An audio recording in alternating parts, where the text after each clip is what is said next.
വയ്യാണ് നടക്കാൻ, വിശന്നിട്ട് തല ഇറങ്ങുന്നു. ബിരിയാണിയുടെ മണം. ആ ശരിയാ, ബിരിയാണിയുടെ മണം. എനിക്ക് വിശക്കുന്നതാ.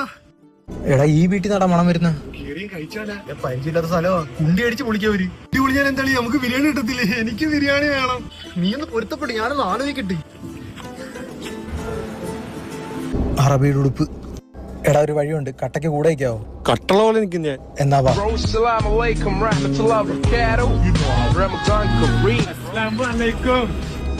അറബിയോ? ഹായ് മമ്മ, മനസ്സിലായോ? ഇവിടുത്തെ ആളുടെ ഗൾഫിൽ അറബാവാ. അൽഫാം, ഫലൂഡ, കുനാഫ, അൽ ഖത്തർ എയർവേസ്. നമ്മുടെ ആഷിഖിന്റെ അറബാ പാടാ. വാടാ, ആദ്യമായിട്ട് വീട്ടിലൊരു അറബി വരുന്നത്. ഈദ് മുബാറക്. ഈദ് മുബാറക്. അതിനാണല്ലോ വന്നത്. സുബ്ഹാനല്ലാഹ്. വാ കഴിക്ക് ഷേക്കേ. കരിക്ക് ഷേക്കാ. അന്ന് എനിക്ക് 2 എണ്ണം. എനിക്ക് മധുരം വേണ്ട, ഷുഗർ കട്ട. ചിക്കൻ വെന്തില്ല.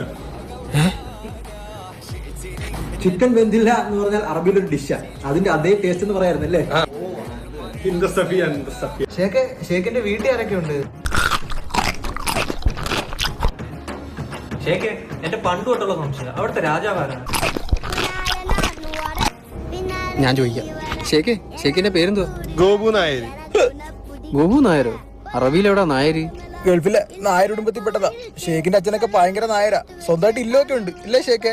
കരിക്ക് ഷേക്ക് വന്നില്ലേ? ഷേഖേ, നമ്മുടെ അജ്മൽ ഗൾഫിൽ സുഖമാണോ? മാഷാ അല്ലാ, അജ്മൽ സുകുമാ അല്ലാ. ഇവിടുത്തെ അജ്മലിന് പരമ സുഖമാണെന്ന് അറബി പറഞ്ഞത്. ഏത് അജ്മല്? ഇവിടെ ആപ്പാട് ഗൾഫിലുള്ളത് ആശിക്ക. എണീരാ, അങ്ങോട്ട് ഒരച്ച് കഴിയടാ. കഴിവാണ. വല്ല അമ്പലത്തിലും പോയി കഴിച്ചാ മതിയായിരുന്നു.